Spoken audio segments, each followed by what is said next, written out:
It is going to be so fun today for me. I'm going to interview one of my idols and role models, Alan Miller. I usually interview dentists, but the reason I brought Alan in here is he didn't know he was going to be interviewed until about 3 seconds ago, and I don't think he's looking forward to this nearly as much as I am. But the reason I love you so much, Alan, is because I grew up 7 kids with a stay-home Catholic mom. Dad delivered rainbow bread, $11,000 a year. And it seems like when I got into dentistry, so much of the dental education was you go to a study club and the first dentist stand up and he'd be all proud. He'd say, I just want to make an announcement. I trim all my own dies. And the next dentist, not to be outdone, stands up and says, not only do I trim my own dies, but I quarry my own stone, pour out my own models, and trim my own dies. And then the next dentist, like, not to be outdone, he's like, well, I have my own beehive. I grow my own wax. I quarry my own stone. I pour out my own model. I mean, in dentistry, it was like the sacred cow to make the longest distance between 2 points. And when they were all done at the end of the day, they had this $1,000 crown. And then when a guy like Jim Glidewell comes out who says, you know what, forget all the rich people and their $1,000 crowns. I'm going to focus on a very low-cost crown. And so many dentists want to throw Glidewell under a bus, but I look at people like Herb Kelleher of Southwest Airlines as giving Americans the freedom to fly. Yeah. I see people like Jim Glidewell using their genius mind to give Americans the freedom to have a low-cost crown. And I see you, when I got out of school, a freaking laser was $50,000. And then out of nowhere, some Hoosier from Indiana figures out, who would have guessed have been a Hoosier, figured out, I mean, you basically lowered the price of a laser, what, 90% with AMD, which stands for Alan Miller Dental Designed. Alan Miller Design. So first of all, everybody's most of these people watching probably have never knew that AMD Lasers stood for you, Alan Miller. So Alan, how did you get into dentistry? How did you get into lasers? And then the other thing I want you to key on is most dentists spend their whole life in their office. You've seen a gazillion offices. You know every dentist on man. So I would like a millionaire, entrepreneur, businessman to be looking at these dentists saying, look, buddy, you only see you in the mirror. I see you all in the mirror. So tell us your story. Just tell us the AMD story. You know, Howard, thanks for the introduction, first of all. There were 5 kids in our family, Irish. Growing up, we all had to work our rear ends off. There was no hand-me-downs, so to speak, unless it was a used pair of Converse sneakers. But the reality is... You grew up in Indiana? Yeah. I'm a Hoosier by trade. Yeah, Irish Catholic? Irish Catholic. Oh my God, we're probably cousins and don't even know it. Probably. You got the good-looking gene and I got the fat bald gene, but we're still Irish cousins. The reality is all of us kids grew up, working. There was no hand-me-outs. And fortunately, my parents made us work, and I worked my rear end off to get where I'm at. And I've been in dentistry now for 25 years. Kind of fortunate, I came from the medical side and came from cardiac pacemakers. Unfortunately, the company I was repping for got the doors closed from the FDA. My brother Jack is a dentist. He was the racing dentist. Used to race for Crest race cars, Indy cars. Uncle was an oral surgeon. Lots of doctors and nurses in the family, and then the black sheep. You're number 4 out of 5. You take your own path. And I always enjoyed sales, enjoyed marketing. I'm kind of an introvert. A lot of people don't know that, but I love to design products and have helped design a lot of dental products. And got involved in lasers back in the 90s with Biolase, great company. And I have been in... So you were repping for Biolase? I was repping for Biolase. And that was what, a $50,000 laser? Yeah, back then it was a water lase. Even the soft tissue lasers were in the 20s. Mm-hmm. And I've traveled around the world. I probably have been in 5,000 plus dental offices throughout the U.S., countless countries throughout Asia, Europe, Latin America. And I'm fortunate because I've had the ability to travel. I listen to people. And one thing I learned about any of these dental products was there was really 2 different areas that people focus on. One, it was either a product for the niche dentist or is one for the masses. And I really felt that laser technology, specifically soft tissue lasers, everybody can have one. I mean, you've got a dental drill, why not a soft tissue handpiece? Scalpels suck, electrocautery sucks because of all the issues with it, and lasers, you know, other than the price, are really, should be the standard of care. And it was really a matter of me just sitting down, figuring out how to build these things with a Walmart mentality or, you know, Southwest mentality, and making it affordable for everybody. And it took me years to figure out how to reduce the number of parts inside the laser, how to get the labor costs down, and how to build these things in a mass quantity to drive the pricing down from 50 grand to $2,500. So everybody could afford one instead of making it a niche product. And fortunately, I took a huge gamble, Howard. I mean, I bet my life savings on the Picasso products. I was all in with marketing. Started with Dentaltown. Actually, my first advertising, if you remember, was June of 2009. The very first ad came out in Dentaltown. Was that with Pete Janicki? Yeah, it sure was. Was it with Pete? Yeah. I love Pete. And that launched the company. And it was crazy because I was hoping to sell a couple of thousand units over 2 years. And I think we sold the first 2,000 in the first couple months. And the company just took off. I think we have product now in over 70 countries. Wow. Around the world. And, you know, my focus is still, how do I make this affordable for doctors?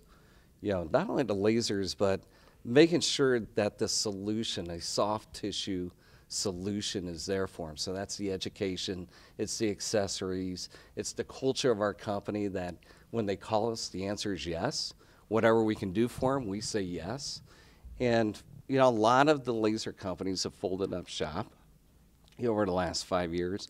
And I don't think it's so much about our product being special. I think it's about the people behind the company and the leadership that I try to give our employees, which is I try to lead by, you know, example. And even though I'm not involved daily with a lot of the operations, I think you've got to have somebody that is passionate about the product and passionate about helping dentistry worldwide. And that's who I've always tried to be. I believe in this product. To the point, I think I've donated probably 300 or 400 lasers around the world to missions down in South America or monasteries in Greece or children's health clinics. And that's all straight out of my pocket. I believe in getting back to this industry that's been so good to me. And, you know, Dentaltown's been great to me. And you know, it's my way of saying thank you and putting this technology in the hands of doctors around the world, because the ultimate winners are the patients, I believe. I know me or my kids or my friends, if they want to have surgery, it's got to be done with a laser. It's just better clinically. It's really, when you cut, you coagulate, there's no blood, there's no swelling, it's more comfortable post-op. And for dentists, it takes the headache out of their day in, day out operations. I mean, the guys using Picasso lasers don't pack cord anymore, you know, which is a pain in the ass. You know, the little simple things around metal, it's safe. So little things, when you've got a matrix band and you've got some tissue up underneath it, what do? You pull out your laser, it's safe to remove the tissue. And there's 100 little procedures, but, you know, quite frankly, I'm here from the good graces of God. I'm not that smart of a guy, I just work my butt off. I think you might be the smartest guy I've ever met in dentistry. I truly believe that. But I want to say one thing to our viewers, a couple things. A lot of dentists tell me that they still use the electrosurge and they don't get any post-op discomfort about it. By the way, every one of you guys that ever have said that when I'm in the office, I go to your assistant and say, who did you electrosurge on yesterday or the day before? And they'll say, oh, Amy Lou. So we'll go up front. I'll say, call Amy Lou. I'll call up and say, Amy, this is from Dr. Good's office. Are you having any discomfort? Every single time. Oh, yeah, man, I've eaten all my Vicodin. Can I get a refill? I mean, if you look in the mirror and you say that you use an electrosurge and it doesn't cause post-operative discomfort, You're the craziest guy in the room right now, and we're both crazy. So you're crazier than us. So the electrosurge is dead, and I understand using the electrosurge when your alternative costs $25,000. I get that, but not when it costs, what is it, $2,500? Yeah, 2,500, 3,500. It's basically free at this point. There's no reason that the electrosurge. In fact, the electrosurge should not even be legal. I mean that thing is, we already got a bad enough reputation as dentists as pain. Last thing you need to be is to be using radio waves to burn bone. Yeah. And uncovering tissue around implants, you can't do that with an electrosurge. No. Yeah, that'd be crazy. I mean, and like sparks. our and the rest of the guys lecturing on implants. Yeah, I just listened to him. He's lecturing here at the county meeting. Just got up in front of the entire group and said, if you're doing implants, you got to have a laser. Yeah. You know, and the guy's just doing basic GP stuff. The reality is when you use a laser, it's predictable tissue response. So, you know what? I don't want to ask you. I feel bad to ask you this on live on camera, but I do want to ask you this. It sounds counterintuitive, but you're a genius. I think you might get it. Is I still think when we got your laser, we were educated. We were trained. It was CD-ROMs or DVDs. Yeah, DVDs. Yeah. I wish those DVDs were on Dentaltown because I think you're training people after they buy it. If I believe that if you put that on Dentaltown and they could be trained and they haven't bought it, it's gonna, after they get done training, they're gonna say, "Damn, I do need that." I think the training. you're welcome to have them. I love would to post love them. to put those online because they were. And the other thing is, Jan's been my assistant for 28 years, and we did it as an office. You know, we did the training together as an office, but it mesmerized her. I mean, I think she's been more fired up by the laser than any of the three dentists. I mean, we like it. Jan's crazy about it. I mean, and good to hear. But she loved the learning about it. She loved because the DVDs were very well done. And it was really so what would you say to a dentist out there who says I like to, my job is to ask the question, some guys driving to work, so what is the actual difference between electrosurge and a laser? Some guys driving across rural Tennessee right now and wants to know that. What would you say I would to say them? there's three things. One is lasers are safe around metal. So if you've got decay that goes sub-G and an old amalgam there, no worries. Pull out your laser, trim the tissue. It coagulates at the same time. It takes a 30-minute procedure, which is a pain in the butt, makes it a couple minutes, and it's simple. If you got a matrix band, you got tissue up around it, big deal. Pull out your laser, orthodontic brackets, not an issue to remove hyperplastic tissue, or of course, uncovering an implant. So big difference is lasers are safe around metal. The second one is area of necrosis with a laser is minimal compared to electrocautery. So what's the biggest pain in the butt? When you want to raise 8 and 9, and you pull out electrocautery, and you trim that tissue, you're always worried about what? Where is that where's it going to end up? Am I going to be exposing a margin? Guess what? With a laser, where you cut is where it stays. So predictable tissue response every time. All the cosmetic guys, they all have lasers. They won't practice dentistry without a laser. Predictable tissue response. And number 3 is patient acceptance.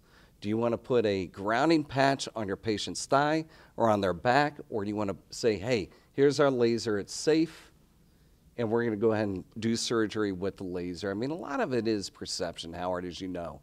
There are practices that are winners, and there are practices that want to be winners.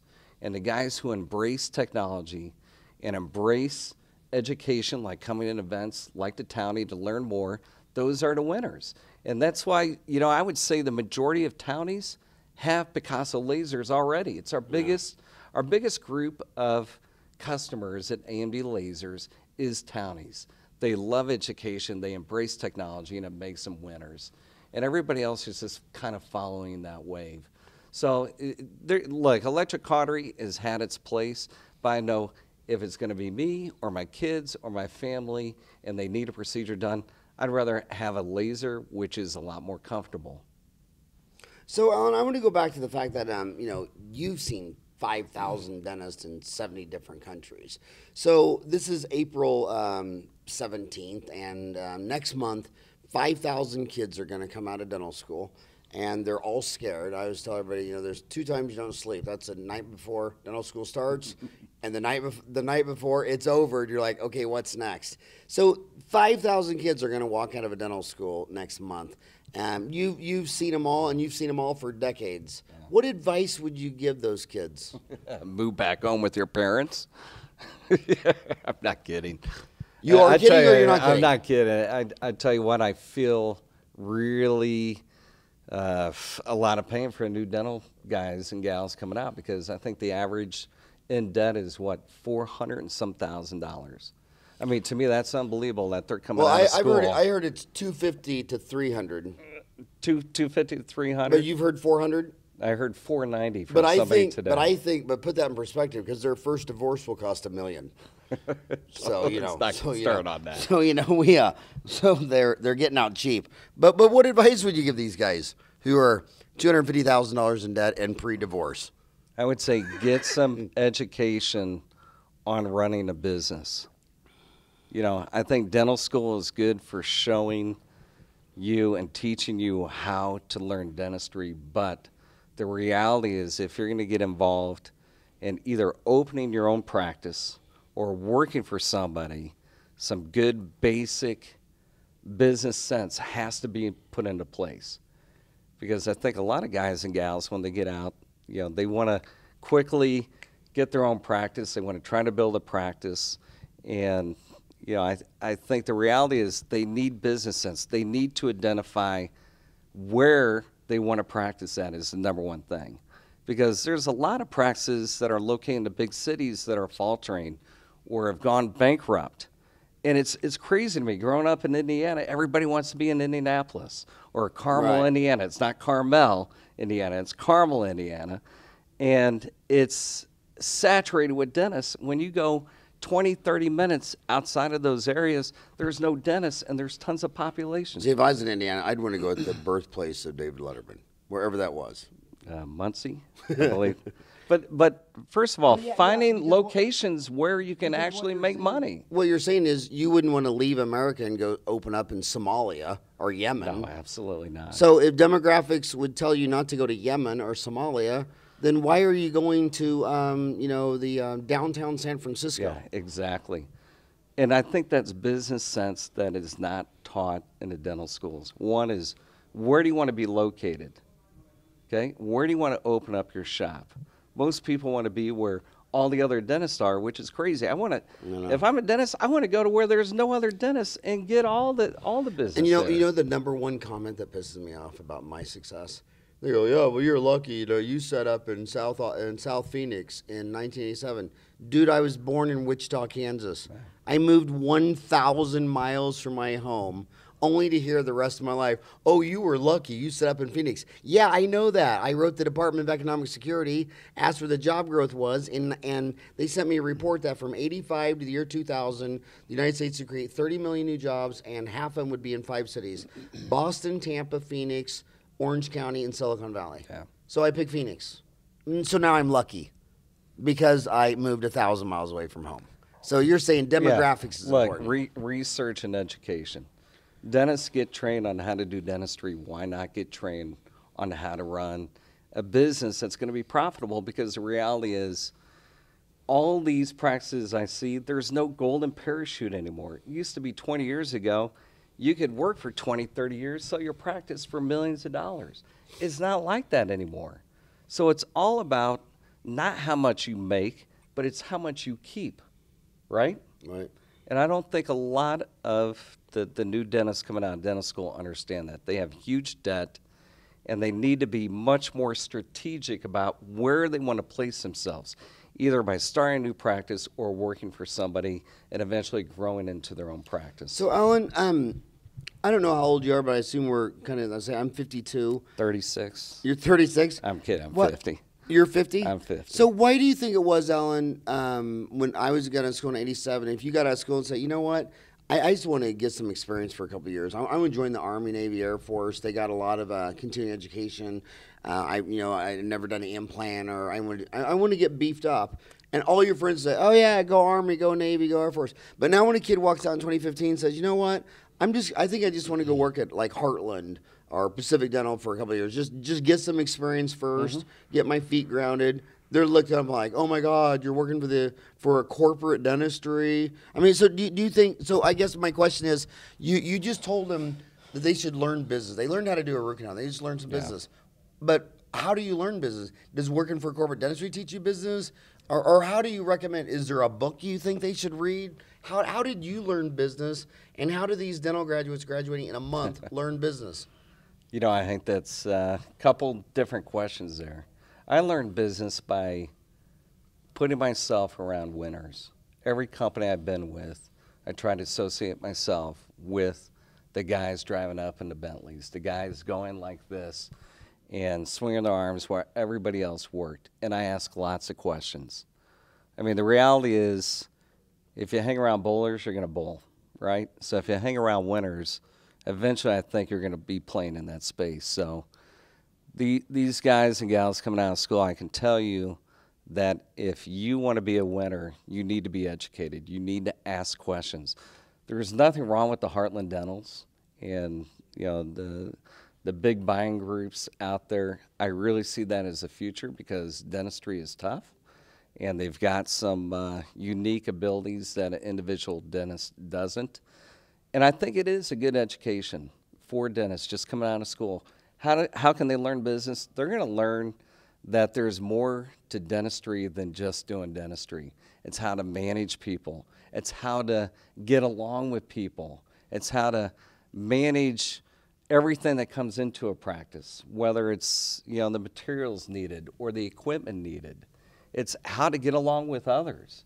As you know, the world is not so much we have the best laser on the market. It's that we manage our relationships, I think, better than our competitors. And I think being a dentist is a lot more than just dentistry. It is how to market your practice. It's how to manage your employees. It's how to motivate your employees for production. And it's how you treat patients that makes them want to come back and also recommend their friends to come visit you.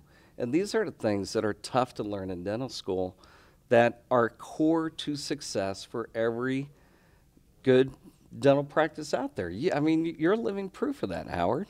So give them more tips on how to learn these skills. Because when they come out of school, they're not going to know how to manage people. How's a dental student the first 5 years out of school learn how to manage people? Or where would they learn? Where would they learn skills like that? There are tons of events like this. They can go to county meetings. I'm a big reader, like you. I think how many books are you up to? 5,000? Oh, yeah. How many now?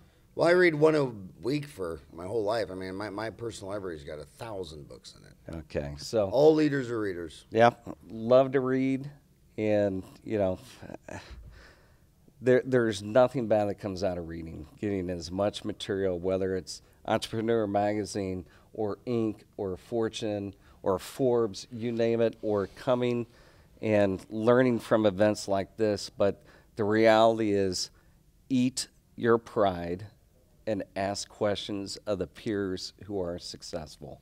And I want to make one comment on what Alan said, because an interesting thing is diseases on the extreme kind of give you an idea of how a normal, healthy mind works. For instance, a palm tree can't have depression. You never see an oak tree commit suicide. So when you see 30,000 Americans kill themselves each year, that means everybody can get down. When you sit there and see ADD, where the kid needs medicated, bounce on a chair, that means we're all a little ADD. And what I think books are coming back in huge rage because of smartphones, audiobooks. You know, it took a lot of discipline to sit in a chair and read 1,000 black and white pages for 6 hours to kill a book. Now you can download an audiobook and go about your dishes and laundry and cleaning the house and walking the dog. So audiobooks are just huge. I think that's bringing big stuff back to reading. The only other advice I can give...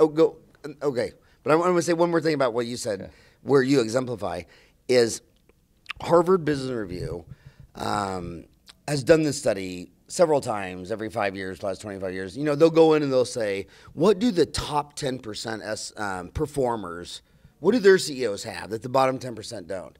And every time they've ever done this study about what is a leader, humility is always the number one thing, because humility allows you to listen to your staff. allows you to listen to your customers. And every time I meet a Jim Glidewell of Glidewell, an Alan Miller of AMD Lasers, these are humble guys.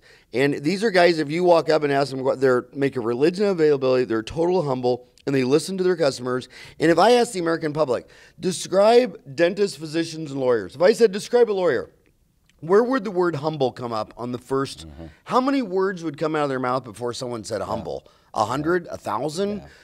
Arrogant, didn't listen, didn't pay attention. I mean, when I ask people sitting next to airplanes, well, what do you think of dentists in general? Or what would you describe as your average experience with a dentist? Usually one of the first 3 words is arrogant, or talks down to me, or was judgmental, or made me feel bad. And he didn't realize, you know, and the patients think they were born with soft teeth, and you're talking down to them and making them feel bad. And guys like Alan are humble. And they're nice, and they're sweet, and they're fun. I mean, I smile ear to ear every time I even hear your name, and that's because you listen to all these dentists. You listen to your staff.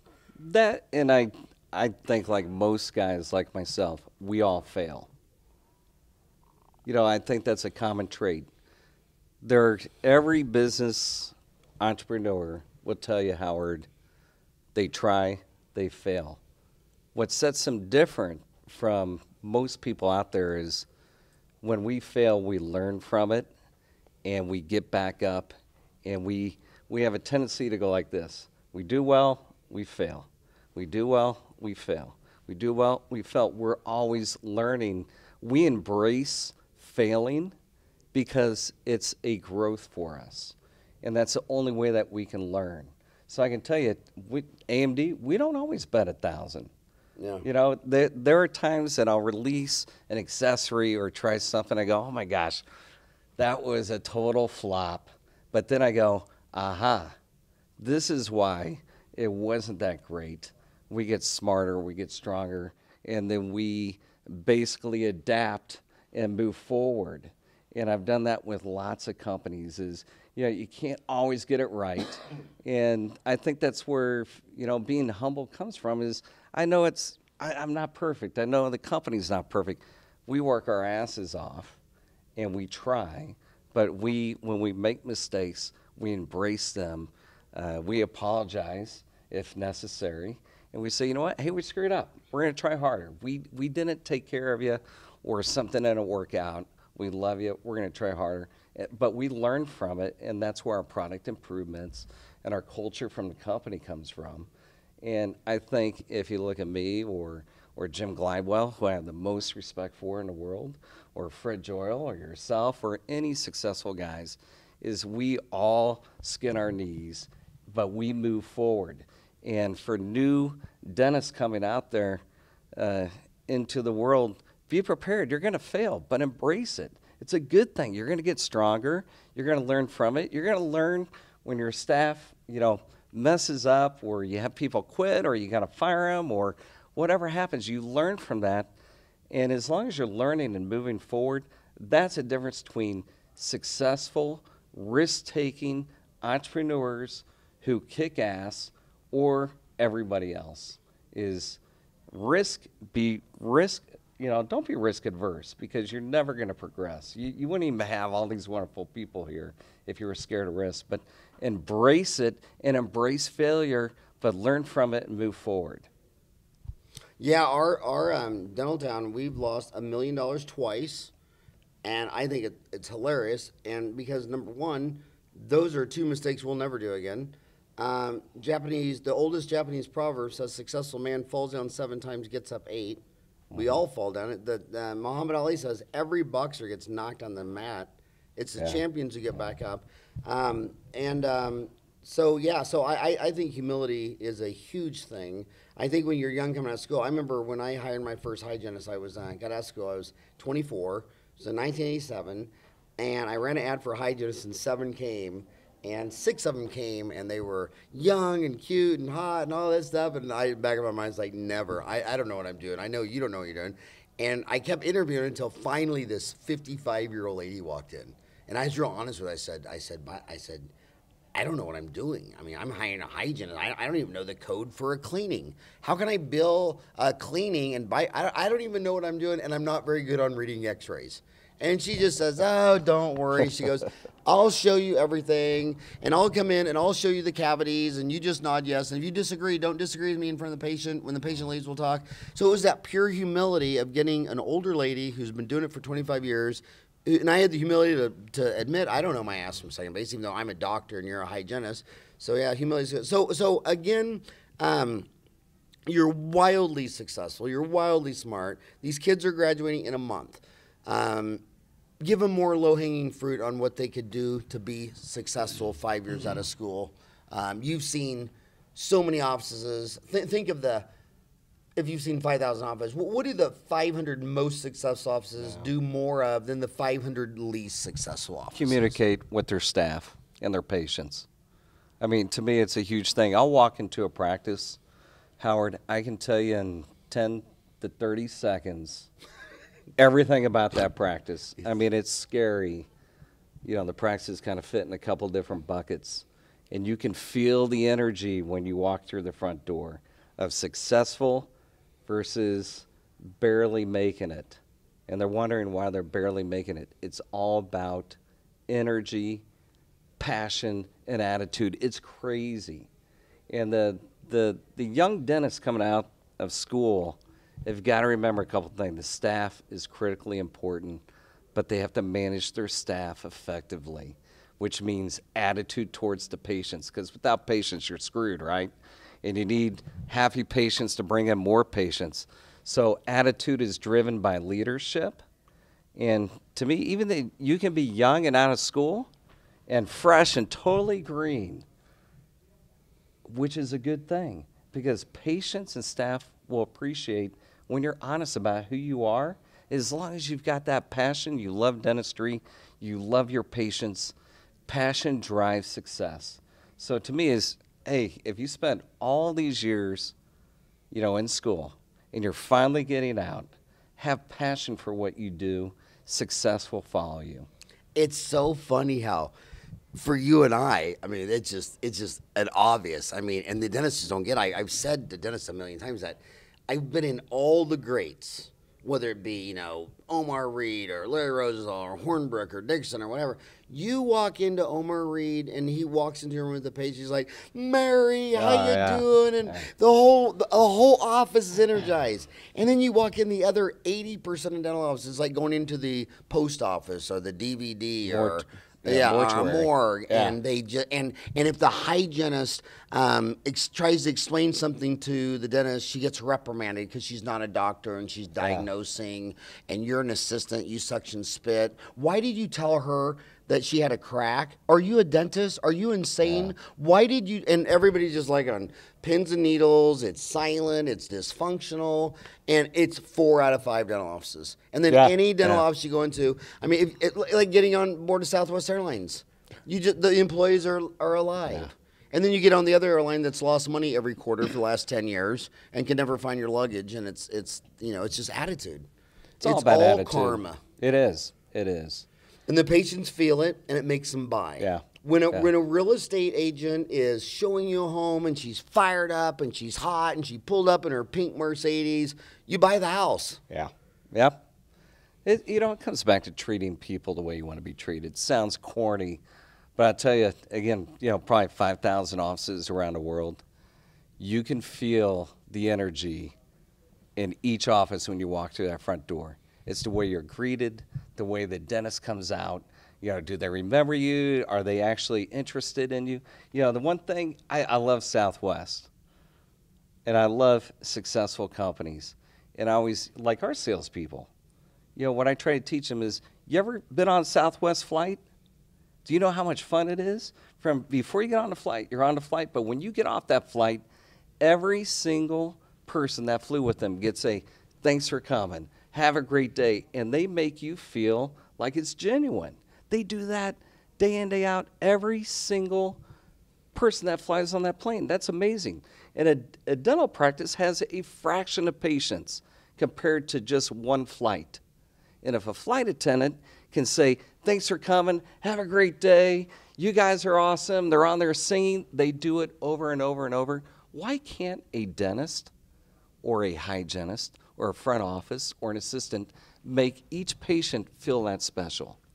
It shouldn't be that difficult because Southwest certainly pulls it off. It's just attitude. It's just about And you know what? attitude. And I get so mad when people say, Southwest line, those cheap airlines. I'm sorry, but Southwest Airlines is the only airline in America where no one's died on the plane. No one ever died in a Southwest Airlines plane. U.S. Air, how many planes have U.S. Air have fall out of the sky? And part of it is because low cost. And genius minds like you, or when you started this interview, like, how do I get rid of less parts? How do I get rid of moving parts? How do I stream this in? By Southwest only flying one plane, a 737, every mechanic masters it. Yeah. They got spare parts for only one plane. And the other airlines, since they're flying 7 different airplanes, their mechanics don't know how to fix them all. And on the parts goes crazy, the prices go up, and planes fall out of the sky. So oftentimes the genius companies, they figured out how to lower their costs. They don't use the hub and spoke system. They only fly direct. The reason I fly Southwest Airlines every time is because I got 4 boys, and I got a 3-year-old granddaughter, and no one's ever died on Southwest Airlines. Number 2, so many of the other airlines, if they're not going to be profitable, they cancel the flight. Southwest Airlines, if they say they're taking off at 7 o'clock, they'll take off at 7, and they don't care if you're the only guy in the plane. And they can't lose your luggage because they fly point to point. Don't you think there's success, though? They could be the cheapest airline out there, but people love flying Southwest because of their attitude. Yeah. I mean, I love when I walk up to one of their gates and it's Christmas time or Halloween. The whole thing's decorated. People are wearing costumes. I go next door to Delta or U.S. Air, and it's just depressing. It's pronounced U.S. Scare. U.S. Scare, sorry. But I think, anyway, dentist office should take a hint from successful companies. You want to be successful, watch what successful companies are doing, which is all about attitude. And steal their employees. I stole one of the best receptionists ever from Chase Bank across the street from me. When I went in there, there was 5 or 6 tellers, but there was always one that was just adorable and lovely and sweet and nice. And I'm sitting there thinking, you know, you got to dot I's and cross T's to work at a bank teller. You can't be ignorant and be a bank teller. I mean, you know, you wouldn't last. She was one of the best employees I ever got. I know another dentist who hired one from Starbucks. Hey, I got to ask you a question I hear about you all the time. A lot of people are always saying, is he ever going to do a hard tissue laser? So is that fair to ask, or is that video, or do you want me to roll back the camera and delete that question, or is That's a fair question. Is that a fair question? Because Alan, I've had that question 20, 30 times in my You know, I have a passion for hard tissue lasers, for sure. And it's, I did put together the Picasso ATL before I sold the company to Dentsply. I did buy the company back in August of last year, so I've been fairly busy. It's definitely on the front burner. So when someone says hard tissue laser, does that automatically mean carbon dioxide, CO2? No, erbium. Okay. Erbium? Yeah, I think. Okay, so explain that to, what is the difference in a soft tissue or hard tissue as far as, is it YAG for soft tissue, erbium, carbon dioxide? Will you educate us on that? Sure. Soft tissue lasers are strictly soft tissue, first of all. You can use a CO2 laser. You can use a diode laser, you can use an IndiAg laser, and actually you can use an erbium laser to all cut soft tissue. And all those names are because that's the element that when it's energized will send out explain okay, so there's different mediums that will produce photons. And you can use a gas, you can use a crystal, like an erbium would be a crystal, or you can use electromechanical, a little bit different type of a crystal to produce a laser wavelength. All laser wavelengths are absorbed in their target tissue a little bit differently. So diode lasers are traditionally really inexpensive to manufacture. That's why we use a diode for our laser medium. You can do the same cut with a different type of laser. It's just it increases the cost. To cut bone, and specifically cavity preps, you cannot use a diode crystal. You need more of an erbium, or like Convergent has a CO2 laser to cut and do cavity preps. Unfortunately, those lasers are traditionally around $70,000 in cost. When I have my own company. Which is a year of dental school. Yeah. It's a niche product here's the problem, Howard. Diode lasers, everybody should have one. Everybody can have one. Everybody's going to use a diode soft tissue laser like Picasso daily. I mean, you're going to have your dental drill. You're going to either have electrocautery or a scalpel, or you should have a laser. It's something you can use daily on patients. Hard tissue lasers are traditionally much slower on cavity preps. And because of their high cost, it made them a very small niche product. Probably only 3 or 4% of the U.S.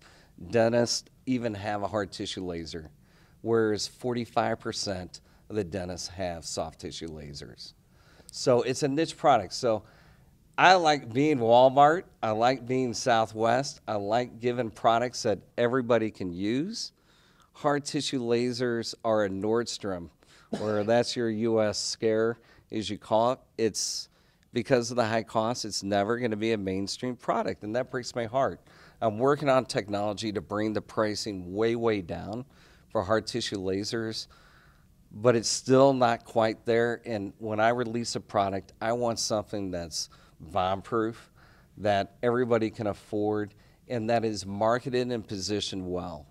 You know, and I see hard tissue lasers, without all the BS around them, as being great for pediatric practices because they're fast on kids. I see them great for class 3, class 5, and incisal preps. But quite frankly, all the hard tissue lasers out there are slow on adult occlusal preps. And you pull your hair out when you use one because, you know, pull out the drill, you get it done in seconds compared to 10 minutes with a hard tissue laser, and you have a busy practice, and nobody wants to screw with it. But I think if the price is low enough and the lasers are positioned properly to do what they actually do best, opposed to no shot, no pain dentistry, that's all a bunch of crap, I think then they have their place. But right now, it's still not there. And quite frankly, I still need to get the other 50% of the dentists out there that don't even have a soft tissue laser. I need to get them equipped before we really try to move hard tissue lasers mainstream. Yeah, just quit using your electrosurge, dude. It's crazy. It's insane. And if you say it doesn't cause postoperative pain, you probably don't know that because when they call up for their refill on their Vicodin and they're talking to your receptionist and not you. Because seriously, it's brutal. So you're saying, and Alan, you've been in this industry long ago. The first round of no shot, no drill was actually air abrasion. Remember sure 10, 15 years ago, it was aluminum dioxide, was it? Yeah, and they went were everywhere. Spraying that out, and the bottom line is it just made a huge mess. Yeah. And it wasn't, my litmus test is it faster? Is it easier? Is it higher in quality? Is it lower in cost? And if you don't follow those 4 things, and so you think, so you explain that well. This, get everybody with the soft tissue first, and the erbium's going to be. Look, I think they have their place, but I can tell you my other company was National Laser Technology. Remember? Yeah. We did aftermarket service on Biolase equipment and aftermarket sales of hard tissue lasers. I can tell you that we took a lot of trade-ins for soft tissue lasers. I did a lot of pickups on repossessions for banks because they were expensive. And the feedback that I got was, like my hard tissue laser, never use it. Or when I do use it, it's for soft tissue. But you say it's good for pediatric. I think it's probably the best pediatric practicability in all you could honesty, get. I'll be real honest with you. Yeah. There's 9 specialties. I love endo. I love oral surgery. I love pulling wisdom teeth. I love it all. Except for pediatric dentistry. Yeah. Oh my God. If I had to be a pediatric dentist or work at Taco Bell, I would turn in my license and go to Taco Bell. So if this could help a pediatric dentist, when people say, what do you think about pediatric dentists? I think, well, vodka and Xanax for starters. I don't know. But it's the only thing that when a 4-year-old kid's screaming, my resting pulse is like 140. And I'm just like, ah. So I'm so grateful to all the people who become pediatric dentists. So again, Alan, I've only got you, it's only been 45 minutes. I only got you for 15 more minutes. And I just want to, I want to ask you a different question. So you've seen 5,000 offices for the last 25 years in dentistry. What do you tell the burned out dentist. He's practiced from 40 to 50. His office is flat. Bottom line, Alan, he's just burned out. He's a tired dog. I know a bunch of those guys. Yeah, you're a people person. You know these guys. What would you tell a burned out dog? How could a burned out dog who's been flat for a decade, who if he won the lottery tomorrow, he'd burn down his practice, how could that old dog get fired back up? Yeah, it's funny you ask. I think you've been in 5,000 practices, or you talk to all these guys.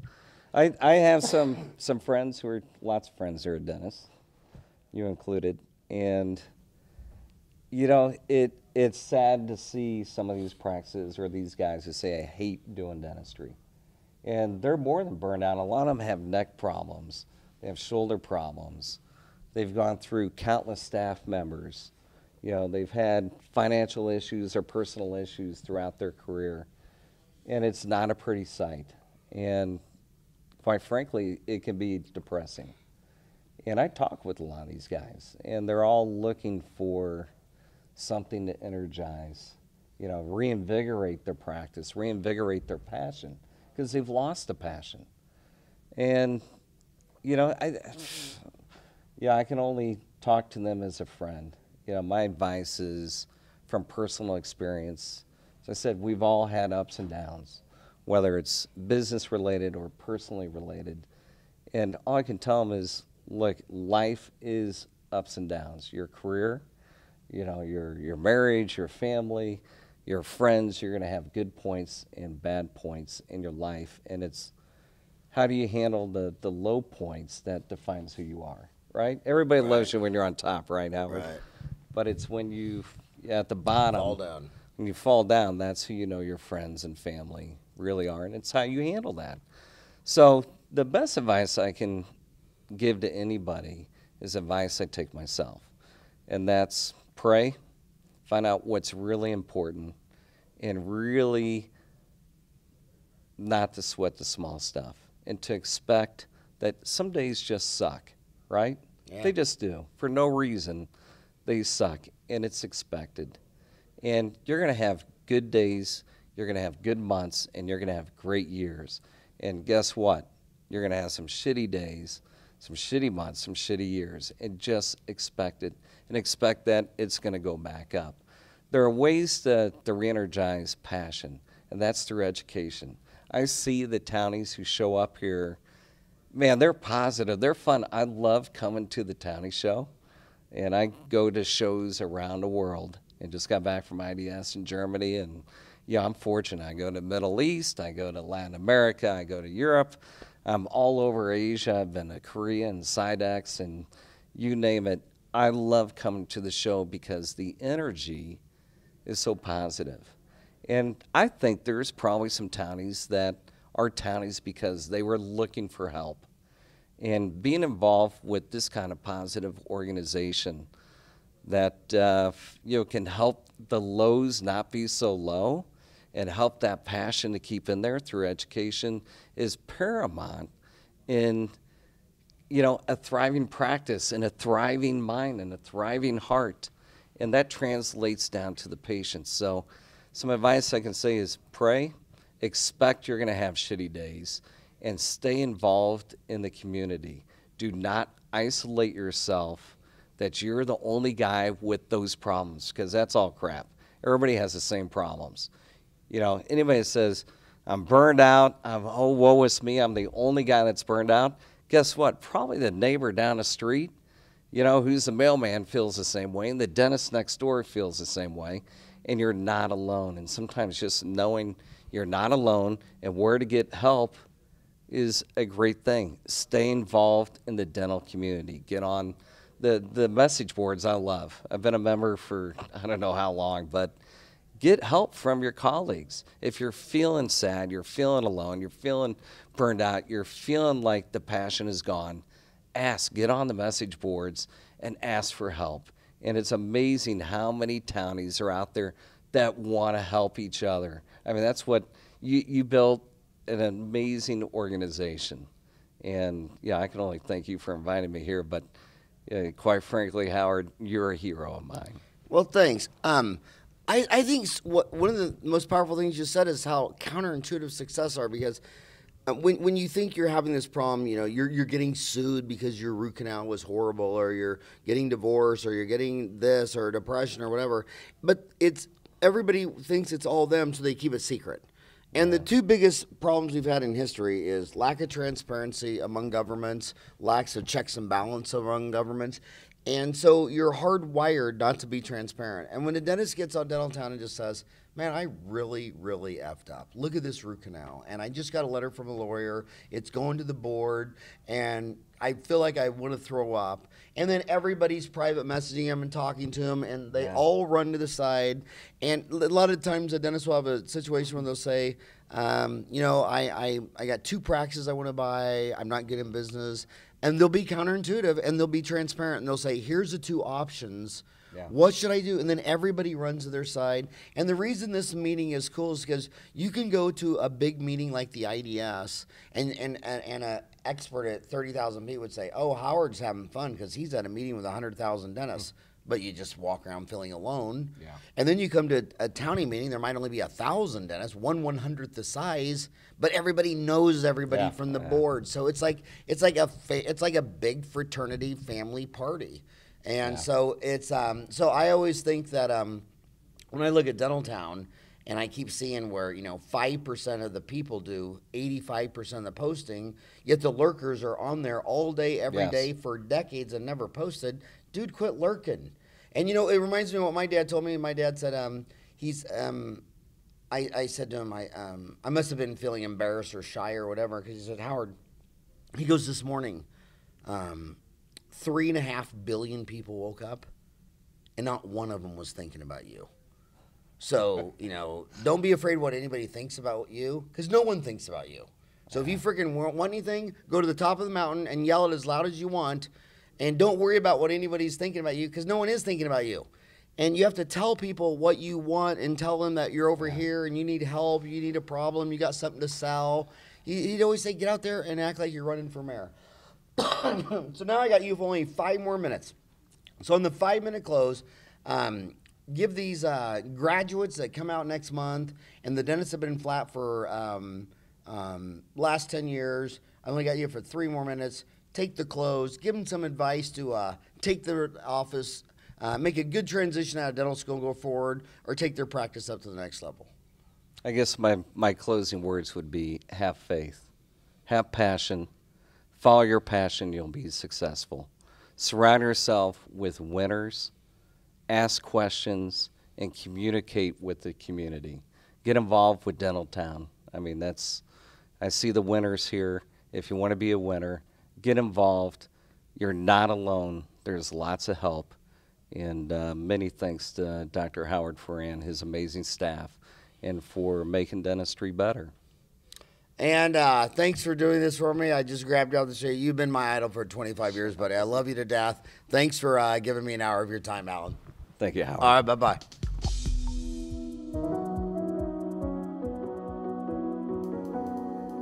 Hey, I want you to come next year to the 14th annual Townie meeting in April and have a blast. There's nothing more fun than a Townie meeting.